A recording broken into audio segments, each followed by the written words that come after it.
bigyan ng glorified na body. Kundi sila po ay hatulan doon sa pangalawang kamatayan. Sinabi. Ang magsalanan, tandaan ko natin, dalawa po ang kanilang kamatayan na haharapin. Unang-una, physical, mamatay physically. Pangalawa, spiritually, mamatay sila. Yung kamatayan doon is, hindi po yun makakalimutan ang lahat ng mga mangyayari. Yung kamatayan na yun. Kundi, ang kamatayan na yun is everlasting suffering. Eternal death or destruction. Walang hangganang kahirapan, yun po ang sikante. Sa mga Kristiyano, sa mga sumusunod sa Panginoon, mayroon lang isang physical death. After noon, bumayin doon po sa spiritual na katawan, purified body. Kaya kung dito po sa purifications, is, ito po ay, parating lang po ito yung future po ito.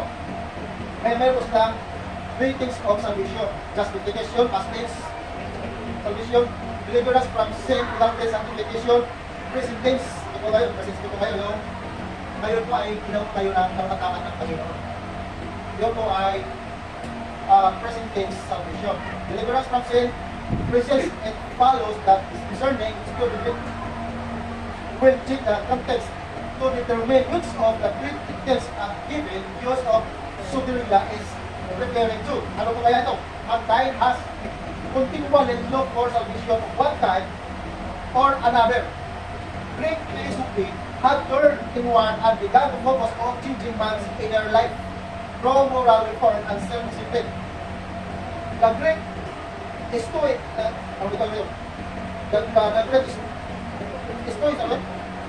Stoic philosopher Epictetus called his nature's Rome the hospital for sick soul. Epictetus called his teaching the medicine of salvation. So yun po kanilang mga pananaw. Okay, but there's only one na clear. O dito nga, every God's followers, ito nga tagasunod ng Panginoon, isa lang po malinaw dito na mayroon po tayong assurance of salvation if tayo po ay mananatili po nakapulit sa Panginoon. And sabihin po tayo na disconnect. Okay na rin, Jehovah speak is my hands to serve that it cannot ransom. Or have I no power to deliver? Behold, the Lord's hand is not so sure that it cannot save. Yung po sasabi ng Jeremiah, speaking, O Lord God, behold, thou hast made the heavens and the earth by thy great power and by thy outstretched arm. Nothing is so difficult for thee.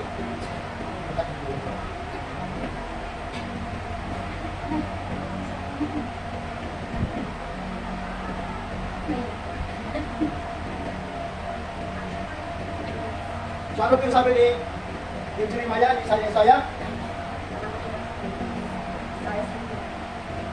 Sa po natin, ang Isaiah chapter 50 verse 2.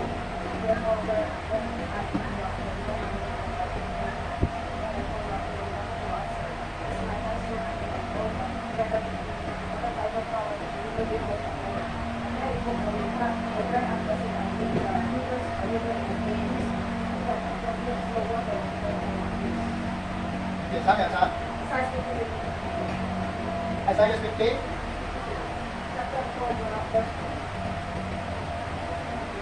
Isaiah chapter 50 verse 2. And then Isaiah 59 verse 1.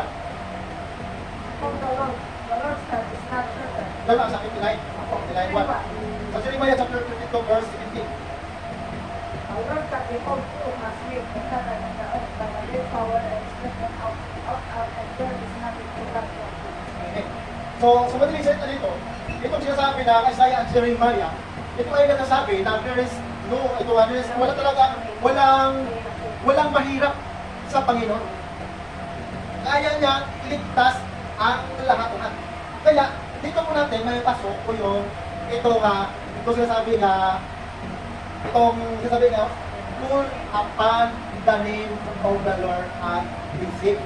So, dito po natin yan mapapasok. Bakit po? Hindi po kasi ang kamay ng Panginoon upang hindi po tayo iligtas sa bangin or sa lugar na kapahamakan.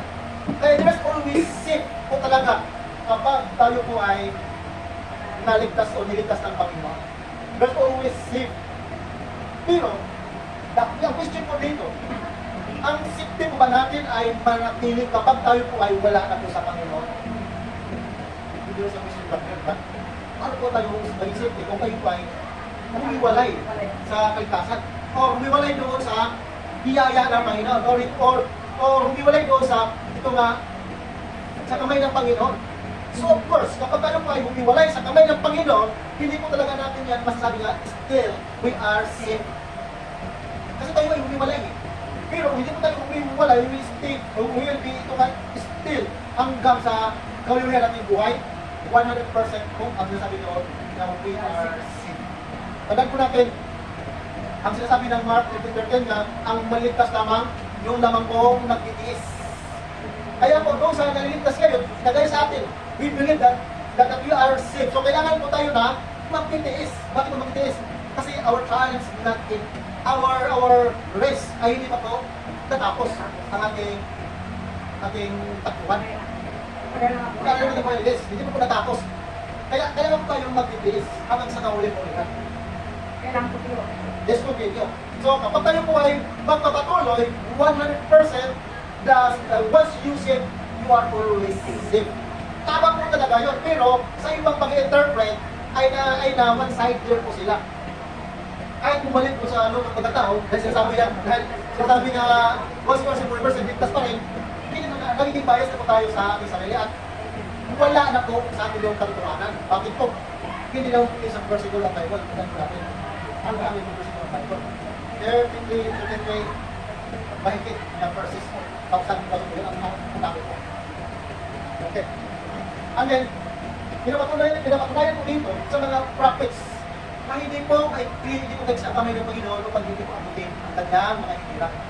Hindi po nagsa kami ng Panginoon na hindi na po kayang i-cover, proteksyonan ang kanyang mga anak. Pinapatunayan po yan dito sa mga prophets. Okay? Salvation through Christ is God's powerful hand extended down lost soul to lift them up. In context of Hebrew, this great salvation has first of all such a great Savior who has completed the purifications for our sins, which deserve death, and has pureness, has made his ministering angels to help those who will inherit salvation. This salvation was first spoken through the Lord Jesus. It's not so clearly spoken in the Old Testament. Bakit po? Bakit po? Ang salvation ay hindi po klaro na sinabi po kasunod sa Old Testament. Bakit po? Bakit po? Nasaan po tayo nasa page 4? Bakit po? Bakit po? Bakit po sila sabi dito na this salvation was first spoken through the Lord Jesus? It not so clearly spoken in the Old Testament. Bakit po? Okay. Para may idea po tayo. Bakit sa Old Testament ay hindi po ito clear na sinasabi? Bakit po kaya? Ito salvation. Sabi sa tao. Ngunit bakit po hindi po klaro sa Old Testament?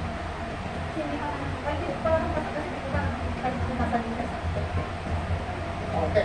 So dahil po, sa New Testament po nangyayari ang biyaya, ang grace. Yes. Ang Old Testament, wala pong nagiging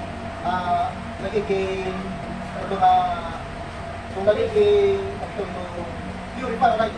Nagiging justified. Wala pong nagiging justified doon po sa Old Testament. Bakit po? Kapag ang sinasabi ko ng batas ay kailangan na ma-justify na po tayo through obedience ng buong batas. So sa lahat ng batas, yes. So sa batas, ang dami po yung mga nakapalong po sa batas. And then once na hindi po mayroon po tayong isa na hindi masusunod, ang lahat po dito ay mananamay. Sumunod na, may ginagawa tayo ng meron natin ng 99% na good things. Meron po tayo. Ang iba ng isang porsyento na bad, yung 99 is mabaliwala po yun. Bakit po kailangan kumpleto? Kaya po yung justifications, hindi po ang tao, hindi po ma-justify po talaga ng parang batas po ang yung under law. Okay, so kaya po bakit po during po sa New Testament, ang salvation po talaga. Pag nagsistress na yung maging, doon po sa higaya. Sa New Testament, stress. Kaya sa pamagitan ng stress, ang umundo at nagkaroon ng pag-asa maligtas. At ang lahat ng nananampalataya sa Kanya ay binigyan ng karapatan na tawagin ang anak ng Diyos. Sa John chapter 1 verse 12, as many as receive Him to them, He gave the power to become sons of God. So, dito po yun sa New Testament. Sa Old Testament, ay wala po nagiging na-justify by law. Pag hindi mo napuntin yung law na yun. Kahit si Abraham, paano po si Abraham na-justify? Not doing, or ito nga, not fulfilling, or not doing dictate doon sa batas ng Old Testament. Si Abraham naging justify. Kundi, through his tremendous faith. Kaya ng kanyang pananampalataya, si Abraham ay na-justify sa kanyang pananampalataya. Hindi po si Abraham na naging justified sa pamagitan ng pagsunod sa batas. Kasi si Abraham po ay nagkasala rin po si Abraham. Nagkasala rin po. Kaya nga po si Abraham ay hindi po siya na-rapture. Bakit po? Hindi niya talaga na nasusumpungan yung kagaya mo ni Elijah at saka ni Enoch. Hindi niya po nasusumpungan. Ngunit, siya po ay nagiging bala, siya po ay nagiging justified sa pamagitan ng hindi niya kilala ang Panginoon, ngunit naniniwala siya. Kaya si Abraham na-justify by his faith. Doon siya na-justify sa kanyang pananampalataya. At yun po ang ating namamana today. Kaya si Abraham ay tinatawag kasi ang una, si Abraham ay ang kanyang pangalan is Abraham lang. In short, ang kanyang old name is Abraham. Yun po. So ano po yun? Yung Abraham ngayon, yun po ang kanyang pagkasya. Nung nakita ng Panginoon na ang kanyang pananampalataya ay hindi matatawaran o nabi ko natin na walang kapantay sa kanyang pananampalataya, siya po ay nag-transform. Sabi ng Panginoon, mula ngayon, you are not called Abraham, but Abraham, meaning which means father of faith. Yun po. Kaya doon po tayo, ang ating pananampalataya ngayon, ang ating sitwasyon ngayon, nagmana po tayo sa pananampalataya po sa Abraham. Bakit po? Ngayon hindi ko rin nakita ang Panginoon, but we believe, diba? Hindi po natin personally makikita na kasama si Jesus Christ, but naniwala po tayo sa Jesus Christ. Yun po. Kaya damay na po natin ang pananampalataya po ni Abraham. Kasi Abraham, hindi ni Abraham nakilala ang Panginoon dati, pero naniwala sa Panginoon, mayroon po talaga ang Panginoon. Kasi mayroon po siyang malaking katanungan. How the world began if there is ito nga wala pong creator? Ano kung sino po yung creator? Siya talaga ay Diyos. Yun po talaga pananiwala po ni Abraham. Kaya, at kung kita ng kanyang pananampalataya, nag-justify siya. Yung bakit, kagaya po sa ating tuloy, hindi po natin nakikita ang Panginoon personally, but we believe that there is God, we believe that Jesus Christ is our Savior. Kaya, nagiging anak po tayo, spiritually, in Abraham, our father of faith. So, again, alam mo natin, kasi meron po katanungan, I want to katanong po sa inyo kung sagot dito. Minsan po ito na-encounter. Minsan po ito na-encounter itong katanungan. So, yung katanungan nito, ang katanungan nito is student din doon sa katanong. So, ano ko lang, sabihin ko lang yung kanyang katanungan. Itatry ko natin sabihin kung masasagot yun. Ang tanong po dito, yung tanong, bakit si Jesus Christ, noon lang siya nag-exist ngayon, hindi na, yun na. And then, pangalawa, Jesus Christ po ba ngayon ay nag-exist pa rin po ba?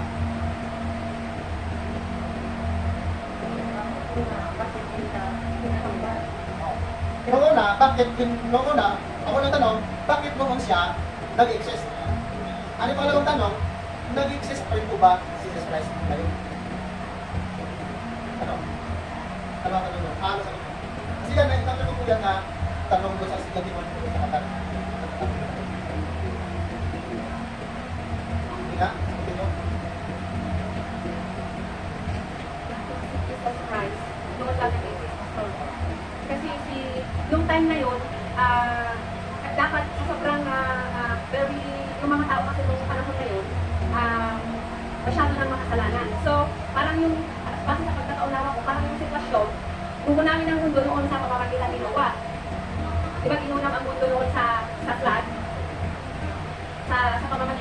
Matthew. Kaya si Noah ang ginamit ng Panginoon para magkaroon ng pangalawang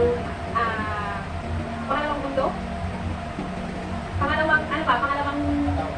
Pangalawang pagkakataon, bigyan tayo ng Panginoon. Then, nung panahon ng New Testament, panahon ni Jesus Christ, para magpatuloy yung sinimulan ni Noah na lahi, kailangan i-justify tayo ni Jesus Christ nung panahon na yun, para hanggang ngayon, magpatuloy yung lahi ng sinimulan ni Noah. So, ang tanong ito, bakit Jesus Christ dumating noong unang panahon? In this time natin. And then, pangalawang tanong, nag-exist pa ba si Jesus Christ ang ngayon? Nag-exist pa ba? Nag-exist pa rin ba?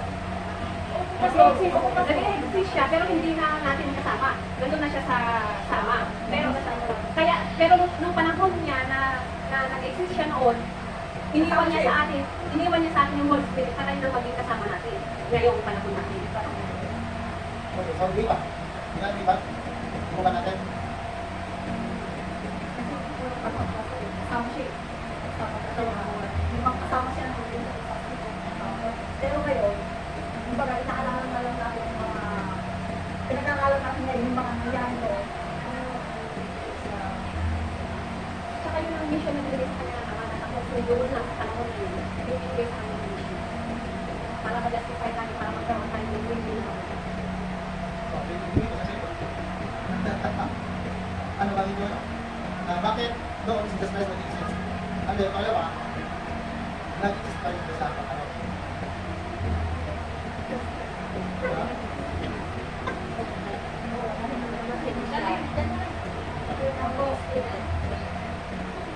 So, the main reason, ito po yun.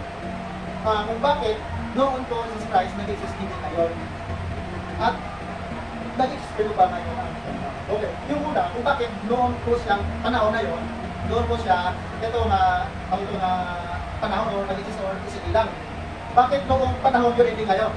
And then, the one reason, doon, bakit doon? Kapag doon sa Old Testament, wala po talaga pwedeng kasi maliban po ni Elijah.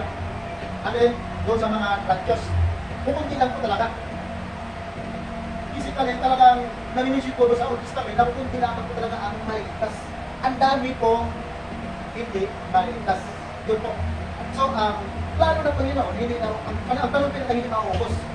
Kasi sa Panginoon, ang lahat talaga ay maligtas. Kaya noong ang Old Testament ay puno ng kasalanan, pupunti lang po talaga ang maligtas talaga. So ngayon, ang isang plan ng Panginoon, no biyaya. So now, no biyaya na yun, paano po mag-exist yung biyaya? Kung walang Diyos na makikita. Nagtatala po natin na, kung walang Panginoon na makikita. So yung biyaya na yun, itong salita na ito, which is just Christ, yung salita na yun, ay nagiging laman. Yung salita na yun, nagiging katao-tao. Para ang salita, makikita. Kasi sa unang panahon, sa Old Testament, puro lang sila nakikinig sa mga aral at hindi nila masusunod ang salita ng Panginoon. Naririnig po talaga nila, naririnig po nila. At hindi po nila kayang susundin.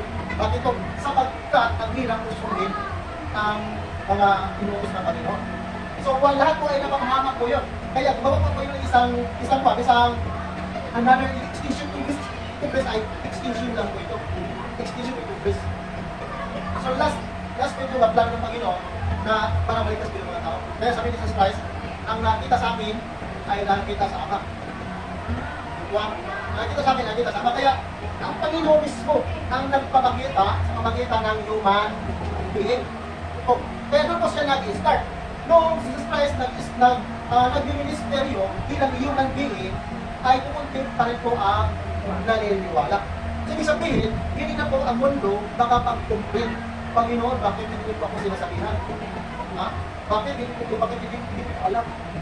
So mali sa makatuwid doon, noong timetable, Jesus Christ as a human being, may hangganan as a human. Bakit po? Kapag mayroon pong nakatimpili po yun. So noong ilang taon po si Christ na ministry, nag-start po siya ng ministry is na nasa full ministry, yung kanyang full na ministry is nasa 30 years po siya na-start na full ministry. So sabihin, malaki na po siya. As ito talaga po sa yukan. Yung meron po. Now, kanya ministry yun ay meron pong, bilang tao, ay meron pong hangganan po yun. Kaya, nung time na yun, may kailangan po ang panahon. As a human being po, ang existence po ni Jesus Christ. Kung kunti lang ang panahon, ilang taon naman po. Kasi nung sa isinilang, after 6 years, kung makita sa kasi bagong, after 12 years, sila ay sa na nanginising, na andun or silent. At after ng silent, pagdating po na 30 years, siya po ay nagpapakita at nagpapabaptize. At after po sa pagpapabaptize, siya po ay na-call ministry na. At ilang taon naman po yun. Siya po ay bumalik na sa kanyang program. Kaya, noong panahon naman po siya nag-exist, noong sa time na yun. Bakit? Kasi meron po hangganan ang kanyang pagkayungan. Yan po. Ngayon, natanong nito kung bakit ngayon nag-exist po ba Panginoon? Ang sabi ko ng Panginoon, nandun pa po sa lahat ng mga. Ang sabi ng Panginoon, ako ay nasa lahat na lugar. So sa madaling salita, nag-exist ang Panginoon to the 100%. Hindi lang po natin makikita bakit? Sapagkat lumisa na po siya sa pangkayuman tingin. Hindi po yung nakikita personal sa ating physical sa ating mga mata. Pero nakikita niya sa ating spirit. Ang spirito natin nakikita. May paniniwala ang pastor. Yes. Yung espiritu na nabubuhay sa atin, yun po nakakita sa Panginoon. Kaya po tayo ay naniniwala. Kasi kung ang espiritu natin ay hindi po natin, hindi na po nakita ang Panginoon, hindi po talaga tayo maniniwala. Yes. Bakit po tayo naniniwala? Bakit buhay po tayo spiritually? Pinuhay na po tayo muli spiritually. Yung mga patay pa spiritually, hindi po talaga sila maniniwala. Bakit? Patay pa sila spiritually. Kaya hindi nila makita yung mag-ginos na Panginoon. Hindi nila makikita yung bakit patay pa sila spiritually. So bakit po sila namatay spiritually? Dahil po sa kasalanan. Namatay sila spiritually sa kasalanan. So noon tayo ay binuhay muli sa Espiritu, kaya nakakakita po tayo, ang Espiritu po natin ay nakakita po sa Panginoon, and then ang resulta doon, ang ating pananampalataya ay lumalago. Yun po, kaya nga po ganun siya, kaya ako sasabi ng Panginoon na, the Spirit is willing, and the Spirit is willing. Espiritu is willing. Pulis po yung ang nakapag-umilig sa Panginoon. Espiritu natin. Pero ang ating katawan ay mahina. Kaya sa panahon ngayon, kung bakit po, masasabi natin na 100% ang Panginoon po sa stress po ay nag-exist, kapag naniniwala po tayo. And then kung wala po ang ating espiritu ay hindi po nakikita sa Panginoon, hindi po mabuo na kita ng palataya. Bakit po? Sabi po ng Panginoon, physically sa amin, sa iba, ang nakakita po sa akin, ay nakita sa iba. Yung po, literally po yung sasabihan sa mga tagapag-disipulo, noong siya po ay nag-exist. Kasi sino po yung nagtatanong? Sino po yung nagtatanong na, saan po namin makikita at matatagpuan? Ang Panginoon, paano po namin makikilala? Kasama nila po sa mahabang panahon. Hindi pa nila nakita, bakit? Spiritually, hindi pa po open. Hindi pa po open spiritually. So ngayon, hindi po tayo nakikita physically Jesus Christ, pero ang ating spiritual and white, nakikita po na ang ating spirito, yun po ang nakakita mo sa Panginoon. Kaya ang ating pananampalataya, bakit po kumasa ng Panginoon? Kapag akit po sa langit, ipapadala mo ang ating spirito, at saan man kayo maroon, ay kasama. So, ibig sabihin, hindi natin nakikita siya physically, personally, ngunit ang spirito po natin naramdaman niya kasama ng kita po. So, kumikita kung easier na pag-unawa, hindi po natin makikita ang Panginoon personally to be bakit sa buhay, hindi lang po siya ngunit ang spirit niya kasama-kasama. At ang mag-testify na kasama po ang Panginoon kasama po ang Panginoon natin ang mag-testify na ang ating mga testimony, ang ating mga naramdaman. Doon po ang mag-testify na. Yun po. Kaya yun po ang ating sagot nyo sa nagtanungan. Kung po tayo, makaipansin po tayo nga, mag-export Panginoon ngayon, mag-export Panginoon ngayon. So, balik tayo. Huwag po natin itilang tubig. Huwag po natin itilang tubig. Noon, dati, itilang ngayon, nag-extra Panginoon. Ngayon, nag-extra Panginoon through Spirit. Kasi sa next Sunday, is 5 po tayo. Soteriology versus. Okay, so, ayun tayo magkakit. Ayun tayo palagi. Lord, pinupuri ka namin, Ama,